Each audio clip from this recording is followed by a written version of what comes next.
Ramalan itu perlahan terlupakan oleh sebagian orang, meski masih menjadi pembahasan di beberapa lingkaran kecil.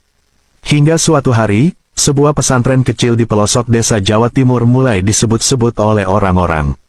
Nama seorang kiai muda, Gus Ikdam, mulai muncul di berbagai cerita tentang keajaiban dan kebijaksanaannya. Namun, tak seorang pun yang tahu, bahkan Gus Ikdam sendiri, bahwa ia adalah bagian dari takdir besar yang telah diramalkan Gus Dur. Di balik semua kehebohan itu, seorang santri senior yang dulu hadir dalam pengajian Gus Dur masih menyimpan catatan kecil tentang malam bersejarah itu. Ia sering merenungi kata-kata Gus Dur sambil bertanya-tanya apakah waktu yang diramalkan itu telah tiba. Ia pun memutuskan untuk menyelidiki kebenaran kabar tentang Gus Ikdam, meski hatinya penuh keraguan. Namun, di balik ketenangan Gus Ikdam di pesantren kecilnya, tanda-tanda karomah mulai muncul tanpa ia sadari. Keberadaan ramalan Gus Dur perlahan merajut kembali kisah yang tak bisa dihindari. Langit yang dulu menyaksikan ramalan itu terasa semakin dekat, menyelimuti Gus Ikdam dengan takdir yang hanya bisa dirasakan oleh jiwa yang benar-benar tunduk pada kehendak Allah. Dan begitulah malam itu diabadikan dalam kenangan para saksi. Sebuah ramalan yang tak hanya sekadar ucapan, tapi menjadi titik mula perjalanan seorang wali yang akan membawa perubahan besar di masa depan.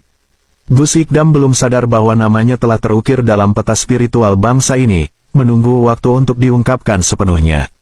Matahari pagi mulai mengintip di balik bukit kecil yang mengelilingi sebuah desa terpencil di Jawa Timur. Di sanalah berdiri sebuah pesantren sederhana, Pondok Al-Ikhlas, yang dikelola seorang kiai muda bernama Gus Ikdam. Tak seperti pesantren besar lainnya, tempat ini lebih mirip rumah bagi orang-orang yang tersingkir. Santri-santri yang datang ke sini adalah mereka yang tak diterima di tempat lain, yatim piatu, atau bahkan mantan penjahat yang ingin bertobat. Gus Ikdam adalah sosok yang sederhana.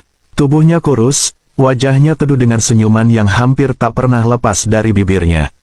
Ia tak pernah memandang dirinya istimewa, bahkan seringkali merasa dirinya hanyalah seorang pendosa yang terus berusaha mendekatkan diri kepada Allah. Namun, ada sesuatu pada dirinya yang membuat siapapun yang bertemu dengannya merasa damai.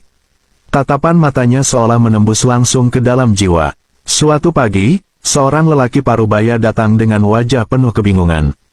Ia membawa putrinya yang sudah berbulan-bulan tak sadarkan diri akibat kecelakaan. "Gus, tolonglah kami, sudah banyak tempat kami datangi, tapi tak ada yang bisa menyembuhkannya," katanya dengan suara bergetar. Gus Ikdam mengangguk, lalu membawa anak itu ke serambi pesantren. Dengan lembut, ia berdoa sambil memegang tangan si anak. Tak ada ritual aneh, hanya doa yang lirih dan penuh khusyuk.